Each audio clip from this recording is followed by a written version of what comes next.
everybody, how's it going today? Glowplasma 231 here, back in day, talk about Kagurabachi, chapter number 51. This chapter is titled Samura. And just before we get into the chapter review today, I just want to say a quick, hey, I'm sorry because as you guys are probably seeing, I'm talking about chapter 51, which was a chapter that was released at the tail end of September, and I'm talking about it halfway through October. Due to recent world events in the southeastern United States, I have not been able to record that much, and the video I did record was 2 hours long. Go check out that weekly Shonen Jump video, because I could have recorded like 3 other videos, if not like 4 other videos, in the time it took me to record that one. Like, a little like inside numbers, not particularly about Kagurabachi, but that video is about 2 hours long on the channel. I think it's like 2 hours and 3 minutes. When it is a 2 hour and 30-minute recording, I had to take so many pauses and breaks to search up information I felt like I was missing to talk about that chapter. So, all in all, go check out that video. I think it was pretty good. I think the beginning starts off a bit rocky, but I feel like by the middle of it, by the time I start talking about like Ichi the Witch and series like that, I really get into my stride of talking about manga. And I hope I'll be on that stride talking about this Kagurabachi chapter today. So, of course, this is chapter number 51. This is following up the big 5-0, and as the title suggests, yes, this chapter is all about Samura and seeing what Samura is doing, while, of course, the Hishaku sorcerers who are, well, they're not particularly the Hishaku sorcerers, they're just like goons that the Hishaku has hired, and is then given the Dattenseki stone to, and pretty much said, like, hey, go attack the, what were they called? The Sanjo? Of course, they are currently attacking the Senkutusji temple, where, of course, Samura is held, right? Pretty good chapter we have here, but before we get into it, there's a few things I want to talk about. First off is a few news-related Kagurabachi things.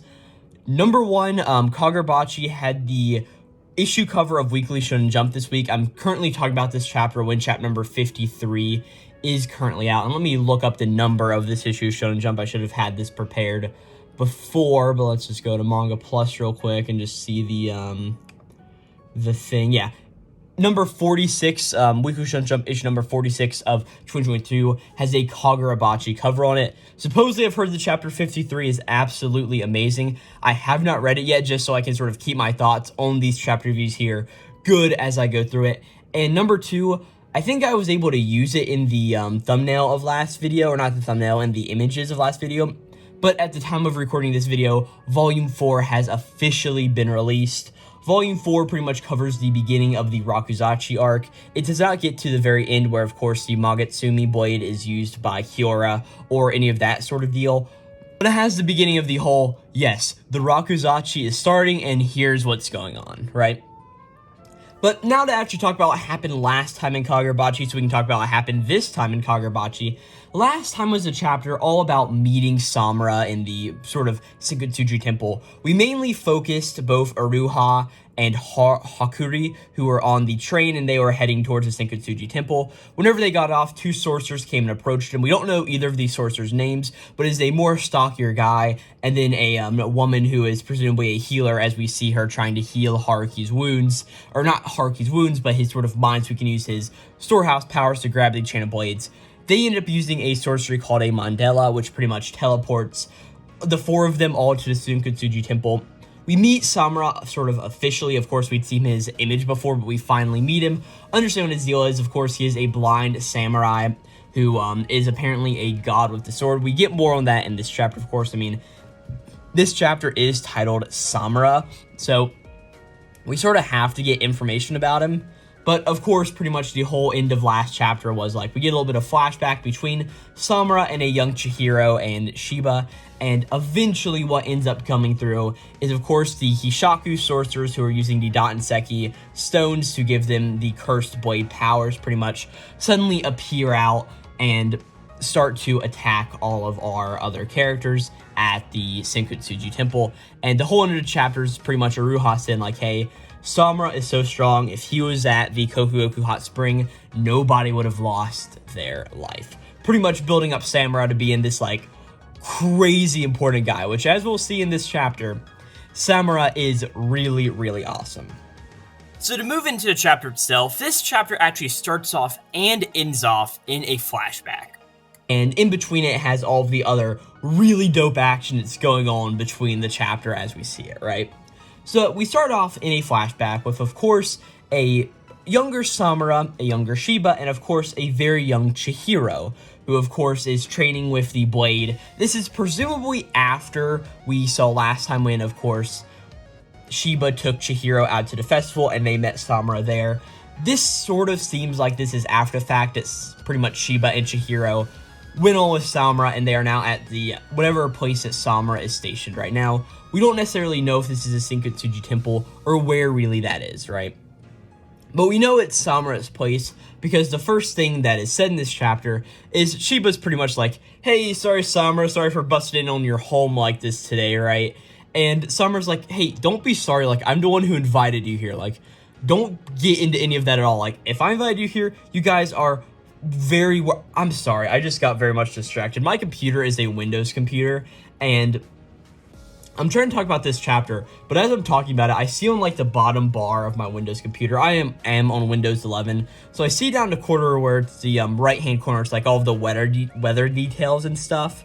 Like it's, oh, here's what's going on. Well, apparently right now it is giving me some scores of something, because I looked down and it just actually changed, but it said UTA dash like AKH or something. I don't see it now, but like it just caught me off guard seeing like UTA, which is Yuta, who is my which means song in Japanese, who is the main character of the One Piece Film Red movie, which just caught me off guard for a second. Like, hey, hold up, wait a second. So sorry about that. I was trying to talk about Kagurabachi and I saw that and it just like completely took out my train of thought for the entire rest of this page here, right?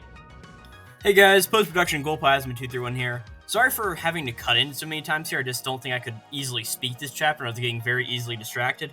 But what that was about was, I guess it was a hockey game between Utah and another school of some sort, or I don't know if it was a school or just our regional team. I'm not big into hockey, but my computer often gives me random things. Like right now it's telling me the S&P 500 is up 0.29%. So that's really important for me to know. But normally it just gives me the weather. But right now, today, it was just trying to tell me all of those scores for various football teams. And just seeing that UTA and like Utah, like, okay, what's going on there? It's still weird. And I like that character. I find that name interesting, but okay.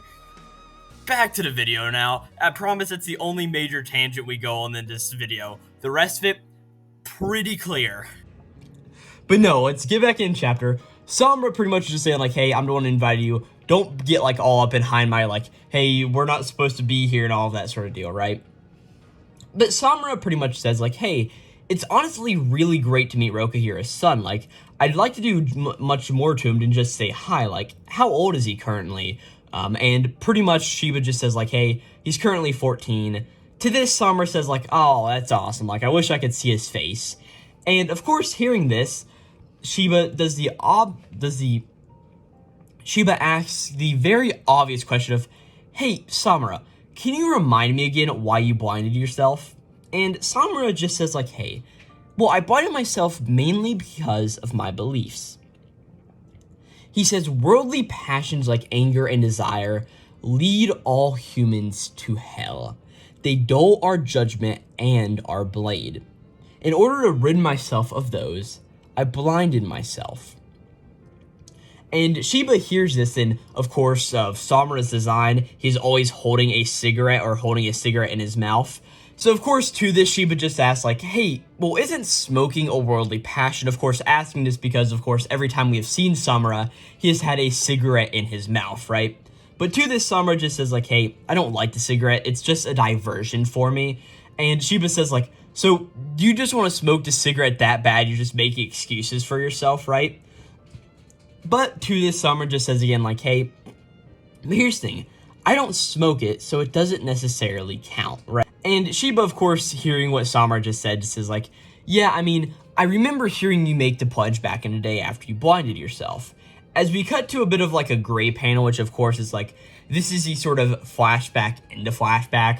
We see a scene of just after Samura actually blinded himself a long time ago, as Shiba pretty much says like, hey, but remember the day after you blinded yourself, you were straining like the Dickens to look at that girly mag with blind eyes, right?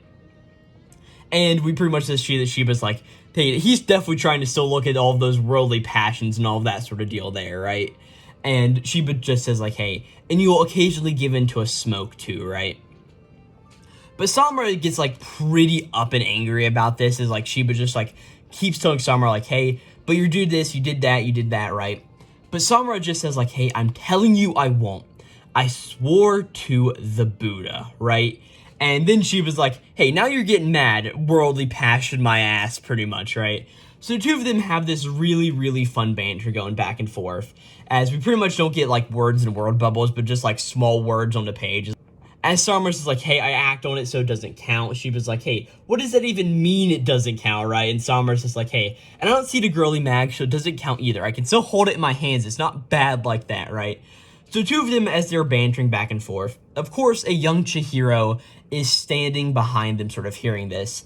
And we see that he is currently holding a sword in his hand, and in front of him is one of those, like, knitted bamboo, like, I don't exactly know what they are, like the bamboo thing, or like their straw, and the whole objective is to take the sword and slice cleanly through them. And we see as Chihiro is hearing all of this, he's holding the sword above his hand, right? And as he's holding it above, he just thinks the words that his father's told him before, of course, like, hey, Samura's got the fastest sword work I've ever known, it's really worth seeing. And Chihiro's just like, really? That guy back there? As he eventually comes through, follows through with his sword style, and just goes through and slices down on the straw pylons, the bamboo pylons, really whatever they are. And as he goes through it, he doesn't end up cutting fully through all of this. It looks like out of the three cylinders that are sort of set up here, it looks like he cut through 2.5 of them, right? So there's about a half of one left from where Chihiro sort of swung down his sword. But as this happens, Samura suddenly appears behind Chihiro and just says, like, hey, Chihiro, you're hesitating. He's like, here, give me the sword. I'll show you. Pretty much, of course, being like, hey, he's going to show a young Chihiro how he uses his sword. A little bit of an interesting deal. But at this point, we cut back to the Senkutusji temple, where pretty much all hell is currently breaking loose, as all of the non-Hishaku sorcerers who are coming with the Dotenseki stones are all coming to attack the Kokoku Hot Fortress, right? We see a few of these unnamed sorcerers pretty much come up, just like, or these unnamed thugs. I don't think they deserve to be called sorcerers at the end of the day. But we see a few of them are just like, hey, where are all the pesky sword bearers? Like, hey, let's destroy it all. They'll have nowhere to hide whenever we level this place, right? But as all of these guys are just going around attacking the entire place, blowing holes in buildings and everything, we suddenly see two of the protectors of the Senkutusji temple. Of course, these are two of the bald guys, of course, who seem to be monks, being this is a Buddhist temple. And of course, they are sort of standing here, and one of them has a staff, which has sort of like rings on it. It's a very interesting design we have here. And then one of them is just holding a hand in front of their face, almost like a Naruto character would do to like use their I almost said Jujutsu, use their sorcery or something like that, right? But as all of these Hishaku sorcerers are just running around, pretty much destroying the place, we see that one of these monks pretty much takes the staff and suddenly slams it down on the ground, and the things on the top sort of jingle a little bit. And this one guy just says, you won't have your way. As the sorcerers look over, see these two guys, and they're just like, oh, look at that, the guardians of the fortress. Monks, huh? I guess this is a temple after all, right? And he's like, this will be fun, ha ha ha ha ha. And he sort of like rushes off to try to attack these people, right? Or to attack these two Kabunagi monks. Well, the monk with his hand in front of his face suddenly starts to sort of sound a prayer of some sort, right? And the guy with the staff sort of jingles the things on top some more. As all of a sudden, as this sorcerer is running towards him to sort of attack him, all of a sudden, the tiles on the roofs of the, all of the various tiles on the roof of this building on the Senkutusji temple suddenly start to rise, and they start to gather around this sorcerer's leg, trapping him in place. And he's like, oh no, what is this? He's like, but it's impressive, but I can break away. But before he can sort of finish those words, all of a sudden, we see another monk from the Senkutusji temple come up behind this guy, And he doesn't have sort of like one of these status weapons. He has an actual weapon, as we see that he has this massive bell that is held on by a chain. This bell has to be like 2 times bigger than this sorcerer is himself. And he comes down, brings it down, and pretty much explodes this guy on the ground as this bell sort of thing just hits the guy, clangs, and everybody just like, oh, what is that, right? This sorcerer is then just like, or this Kabunagi member with the bell, this monk, then just goes like, hey, there's so many sorcerers here, like at least twice as many that was reported from Kokugoku. He's like, what could be doing this? Like, why are they trying to come here? And he's like, maybe the attack on Kokugoku is just a test of how strongly the fortresses are defended. And now, he's like, maybe now they're just going and marshaling all of the forces, the brute force everybody and bring down all of the various forces, right? All of the monks sort of meet up together on the roof of one of these temples, sort of getting ready to show down against all of the various sorcerers. All the various enemy sorcerers, I should say. And pretty much we just see one of the monks is like, hey, the 3 of us should be enough to hold him here. Don't let him go inside. The monk with the big bell from earlier just is like, hey, but what are you trying to do here, right? Like, we can't let them get to the sword bearers. Like, that's the main thing. All of these Hishaku sorcerers suddenly make a massive blow into walls, pretty much. There's a massive explosion going through. And as all of these various Hishaku sorcerers get through, they're finally let into this big temple room where, of course, the Buddha is. And, of course, standing in the Buddha room from earlier, we know, is none other than Samura, right?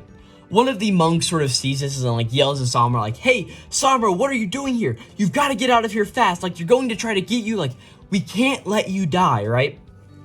But hearing this, Samura just is like, hey, but you guys know I can't let all of you just sacrifice your lives for mine.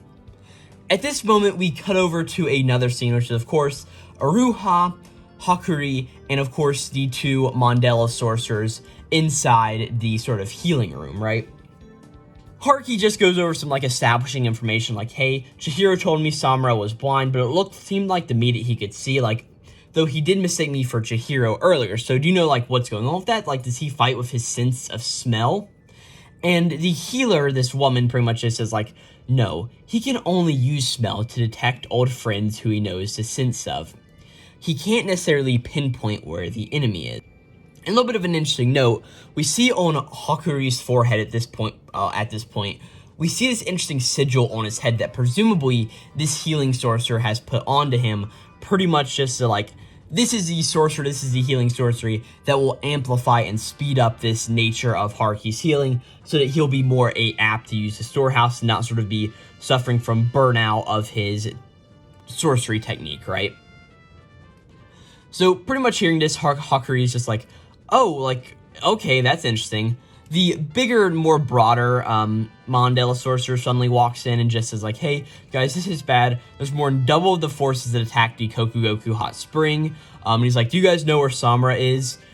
Pretty much the woman just is like, hey, he joined a fighting earlier. You know what? Arbitrarily, I'm going to give the 2 of these people names because it is very, very hard to say, like, the woman, the guy, right? Like, it is what it is. But I've also recently been going through and replaying the Pokemon Scarlet and Violet video games for the reason of, hey, I bought the DLC, or a friend gifted me the DLC a long time ago, and I never got around to playing the DLC, and I finally beat a bunch of other video games, so I'm now sort of like working my way onto DLC. So, you know what? Arbitrarily, the big, broader guy is now Scarlet, and the healing woman is now Violet. I think those names work pretty well, right? So I'm going to be calling these characters those names until we get their official names. So until then, Scarlet and Violet. I think that's pretty neat right there, right? But pretty much Violet just is like, hey, Samura joined a fighting earlier, and Scarlet's just like, damn it, like, that guy, it's so weird. Hakuri then just suddenly yells like, hey, what do you mean? We've got to do something. Like, how can he fight if he can't see? And at this point, Aruha's just like, do something. Like, I hate to break to you, Hakuri, but, like, you are out of your mind a little bit here, right?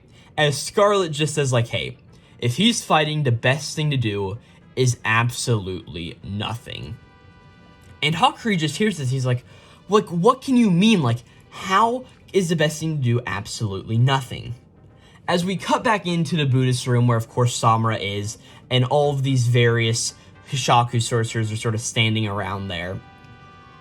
And standing in front of the Buddha is, of course, Samura. And Samura then just says, like, hey, Buddha, forgive me for defiling this sanctuary. And he's like, I'm going to need to get fired up here.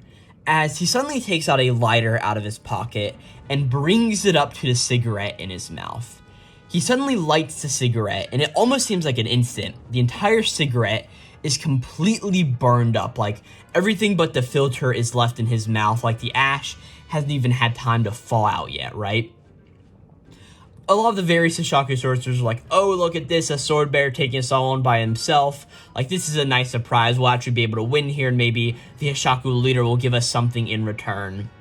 But at this second, Samura pretty much takes the cigarette in his mouth and sort of throws it out and throws it in front of one of the Hishaku sorcerers here, right? And the sorcerer's like, oh, how considerate, throwing us your cigarette right before you die. Maybe we'll treasure it, right? But then all of a sudden, we just see the cigarette quartered into 4 complete pieces. We see one half of the filters a piece, the other half the filters a piece, and then of course the actual nicotine part of the cigarette is also just quartered. The cigarette is of course quartered. But being that it was in front of this sorcerer's face, the sorcerer's face is also now quartered, right? As we see that suddenly Samura's over there, he slices this guy's face pretty much in half. As we see Samura do this massive attack and pretty much murder this guy outright in front of us, we suddenly cut to something that, of course, Iruha is saying in the present to Hakuri and, of course, Violet and Scarlet. As he's just like, hey, those sorcerers will figure it out soon enough. Samura Attacks sounds. As we pretty much see an image here again of Samura sheathing the blade up again, as we pretty much see that he's just like fully concentrating on the sounds around him, right? As we see also in the treatment room, Violet's just like, yeah, the enemy will adapt to that pretty soon, but it won't matter because by that point, all of them will be dead anyway. So all of the various Hishaku sorcerers have pretty much just seen this and are like, damn it, like, that's crazy. Like, he's blind and armed with just an ordinary sword. But I guess our only option now is to back off and attack silently with long-distance sorcery, as we see some of them are already putting this together. But as some of these guys are just moving backwards anyway, we see that Samura just then goes and fully sheaves the blade, clanking the sheath and the blade fully together. And at that point, he suddenly jumps up and cuts down another of the sorcerers, or the Dotenseki sorcerers, right? And the sorcerer's like, damn it, like, I didn't make a sound. How did he know where to find me, right? And of course, Iruha, talking to, of course, the whole people in the treatment room, just says, echolocation. During battle, Samura will strike with his sword and sheath it. Based on the reverberations, he can gauge the size and direction of an enemy. It's all possible because Mr. Samura's lightning-fast EI drawing technique. Of course, hearing the name of the EI sword drawing technique, of course, Haruki's mind first goes to, of course, when Iruha used it on the train platform before they ended up boarding on the train. And as he sort of just thinks about this, he eventually just says, like, hey, but Iruha, isn't your EI sword draw technique, like, very strong too? But Iruha just says, like, hey, it is, but Samura is the one who taught me, and I'm still nowhere near my master, right? Pretty much we cut back over to the Buddhist temple, where of course all of the people are fighting. A bunch of the Dotenseki sorcerers just like, hey, your clever tricks won't work, we should have done this from the start, and they officially use all of their Dotenseki stones. They're like, pure brute force is how we're going to take over this guy. We cut over to more Iruha text again, just saying like, hey, with his skills, not a single life would have been lost at Kokugoku.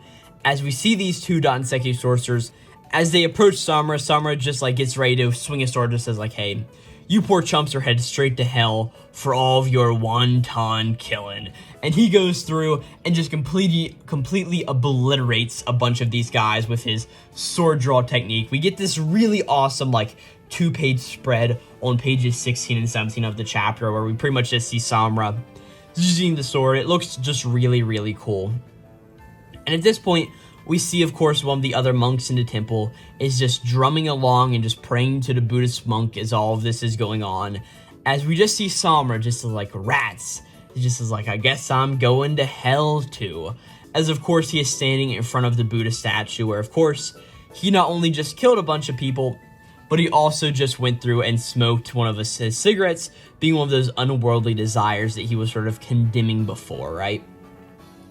As we get one of these pretty much what I call the story panels, where we pretty much just see like the story unfold in front of us almost, with the Buddha standing behind Samura, and Samura just standing there like, God damn it, I guess I'm going to hell too, with a bunch of dead bodies on the ground in front of them.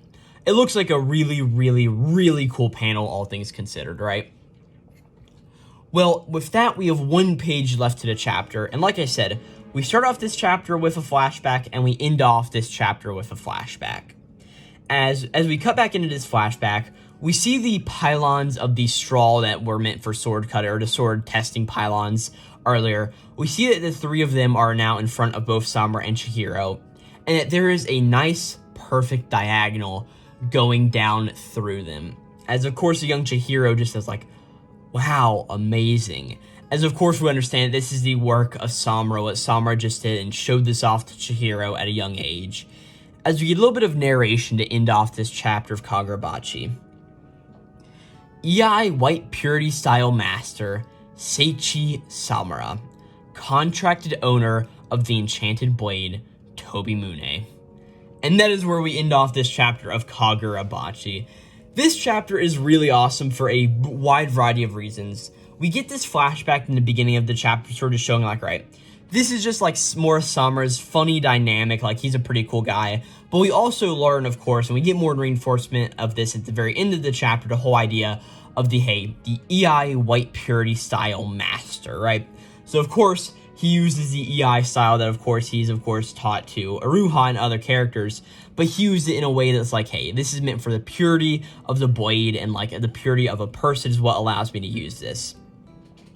This sort of reminds me of, in more recent manga, of course, the Elusive Samurai. I don't know if this has been animated in the Elusive Samurai yet, but it's pretty early on into manga, like chapter like 27, like 25 to 30, if I'm not mistaken. We meet all of like Yoroshige's like loyal retainers and all of like the main three people. And there's one of the guys who's I don't remember his name right now. Actually, he was my character of the week a long time ago reading Shonen Jump. So let me quickly pull up my Shonen Jump spreadsheet and I may be able to find his name real quick.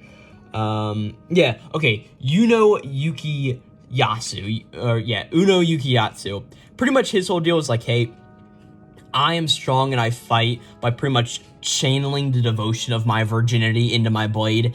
It's a really stupid thing, but it's pretty much like channeling I haven't done something, like channeling those positives of not doing it into the blade to make me stronger. A little bit of an interesting deal, and it sort of seems like that may be Samura's sort of whole key point there.